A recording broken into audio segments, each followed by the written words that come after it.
Ils sont plus de 600 patients à se presser tous les jours dans la salle d'attente de cet hôpital à Zagazig, dans le delta du Nil. Ils attendent une injection d'interféron, des protéines qui renforcent le système immunitaire, un traitement contre l'hépatite C. Je ne sais pas comment j'ai eu le virus. J'ai consulté le médecin parce que je me sentais fatigué.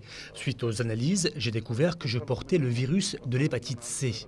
Je n'ai aucune idée comment ça m'a été transmis. Et il n'est pas le seul. Dans les années 60, des millions d'Égyptiens reçoivent un traitement contre la bilharziose, une infection due à un parasite présent dans le Nil. Mal stérilisées, les seringues utilisées causent alors une transmission massive de l'hépatite C. Résultat, aujourd'hui, près de 12% de la population égyptienne est porteuse du virus. Dans les campagnes, la proportion est double. Il y a de la négligence et un manque de sensibilisation à la campagne, donc les malades consultent trop tard. Du coup, le traitement n'est plus efficace car la maladie est déjà à un stade avancé. En 2008, le gouvernement égyptien lance enfin un programme de lutte contre l'épidémie d'hépatite C.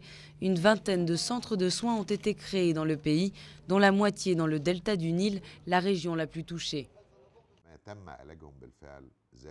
Le nombre de patients traités atteint les 100 000 et il en coûte 25 000 livres égyptiennes pour traiter chaque patient.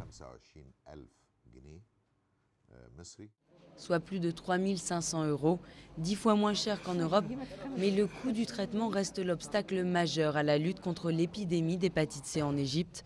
Les autorités continuent de négocier avec les compagnies pharmaceutiques pour tenter de réduire le prix des médicaments.